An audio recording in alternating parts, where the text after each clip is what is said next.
Are you ready? Yeah. Okay, let's do it. Bill Martinez Live. A program about current events, our culture, our values, our politics, and our future. And now, Bill Martinez. We better stop. Hey, what's that sound? Everybody look what's going on. Stop. Well, hello, America. Bill Martinez here with you. 6 minutes after the top of the hour. Great to have you along with us. We get into the subjects and we bring on the experts that you need to hear about because we're rolling out the facts and the truth as fast as we can get our hands on.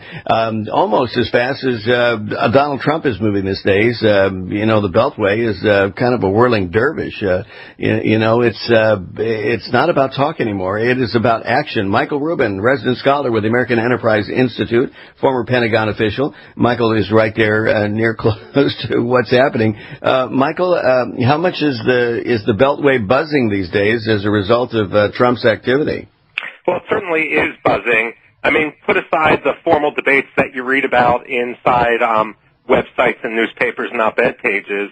When I pick my kid up at preschool and everyone around is working inside the Beltway, half of the people are working for government, and it's the main topic of conversation, Bill. Well, if they haven't gotten the memo, Michael, and this is what I'm hearing, even I'm on the West Coast, and it's resonating even down here. The state itself is that is an interesting and in need of therapy on a whole nother topic. But by and large, some buzz that I'm hearing here on the West Coast is that if you work for the government, maybe you need to reconsider your work ethic. Well, that may certainly be the case. When we have, for example, Rex Tillerson, who should be confirmed as Secretary of State today, he will bring an entirely different culture to the State Department, a culture that prioritizes much more mission and much less just free-thinking, college seminar-esque, touchy-feely sort of debate. Well, the thing for people who have the mindset, a business and organization administrative mindset, this is almost refreshing, Michael. We kind of anticipated this, and we're hopeful that a Donald Trump administration would do this, but it's being reaffirmed. He talked about being a man of action, not being a man of words, that what he says, you can count on it. And that has been the Donald Trump brand, and he's bringing that into the Beltway, which for those of us who are wired accordingly, this is a breath of fresh air. It is, absolutely. Culturally, it's not something that many people in Washington are used to. And I can just go back a couple years to the government shutdown. And again, I don't work for the government, but I'd say 90% of my neighborhood does. 90% of the people got to stay home. And, the government didn't function any less well than when they were at work. The issue is, however, that, and what really got me was that after the government shutdown ended, they ended up getting paid anyway, despite the fact that they didn't have to go to work. That would never work in the private sector. Exactly. Well, whether you talk about health care, the special exemptions, this is the ruling elite, and this is the disconnect from Main Street America. Michael, I don't know if you heard, or just a moment ago, we were playing a soundbite from a grieving mother talking to Nancy Pelosi about sanctuary cities. And Nancy Pelosi could not help herself. She is so stuck in the echo chamber of the Democratic Party and is the reason that they still are scratching their heads over why they lost, and they're still trying to justify the unjustifiable.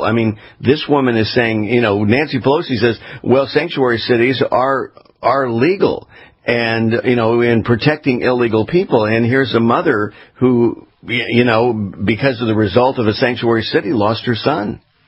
Well, I came from a Quaker school background, so most of my friends I wouldn't even call them liberal. They're so far to the left, they make Bernie Sanders seem conservative. And the talking point I always use with them when we talk about sanctuary cities and about the unilateralism inherent in that is the whole situation with Kim Davis, who, as you recall, was a county clerk back in Rowan County, Kentucky, right, who refused to issue a marriage license for a gay couple, and many liberals celebrated that, and the government basically came in and said, no, you've got to follow the law of the land. Well, how is that different from the whole issue of sanctuary cities, where you have government officials who choose for for ideological, personal reasons not to follow the law of the land. Right. Well, and they expect Trump's nominee, Justice Gorsuch, to be mainstream. Well, what is mainstream today, and when it comes to justice? Well, the fact of the matter is Gorsuch is mainstream. What many of the people who live in the neighborhoods around Washington, D.C. don't understand is how out of the mainstream they are, because their entire world is either San Francisco and Los Angeles on one hand and Boston, New York, and Washington on the other, or they're not even getting outside the Washington, D.C. area. They talk to people that think like them. They don't understand what the majority of Americans actually think and believe. Yeah, I'm glad you clarified this, because I keep hearing them, and of course my tentacles are up anyway when I'm hearing from Chuck Schumer or Nancy Pelosi's making a statement. We're just ideologically in separate zip codes, to put it plainly. But I'm still trying to find, okay, where is the truth of the matter? Where does that make sense?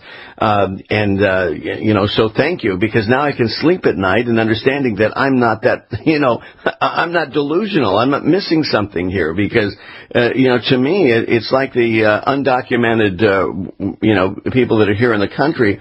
They're undocumented. They want to be undocumented. They don't want to be illegal, but you broke the law and you're undocumented, and somehow you want to use the law when it works in your favor and claim foul when it doesn't. Well, you're absolutely right there, Bill. But, it's not just a geographic divide we have with New York, Massachusetts, and California on one hand and the rest of the country on the other. We've got a cultural divide that's growing simply because most of the staff members of Congress, perhaps many of the congressmen themselves, certainly on college campuses today, the military is a foreign concept. Many people don't really know, at least in Washington, D.C. policy circles, any close friend or any family member who has served in the military in the wars in Iraq and Afghanistan. They don't know how the military functions. That's a huge cultural divide, which is starting to play out in a very negative way, simply because for all the open-minded liberals out there, they simply have no idea how the military works. And the fact of the matter is, for my teaching, both in Ivy League schools and for the military, the sharpest students are in the military because they're not prone to the whole BS factor. They've seen what they see, they ask incisive questions, and they live in the real world rather than some postmodern fantasy. Well, Michael, the unfortunate thing is when you only have about 2% of Americans, that have been in the military. It's been amazing to me, particularly in the last couple of decades, just how few that number has become in terms of people having experience in the military, and I think it's a lost opportunity, for these young kids, as well as the country itself, because they just don't have skin in the game. Well, I think you're absolutely right there, and we see that in the congressional policymaking, too, when people say we got to put out 30,000 troops, and no one who's putting out those numbers has any idea of what they would be used for or how the military plans. Exactly. Well, our conversation with Michael Rubin continues. We're going to talk about one of his columns about how walls work. Imagine that. There's empirical evidence all around the world that walls are functional, and there's a good purpose for it, and some great insight on his article there. So our conversation with Michael Rubin will continue after this. Stay with us, America. Michael is a resident scholar with the American Enterprise Institute and a former Pentagon official. Just about 15 minutes after the top of the hour right now.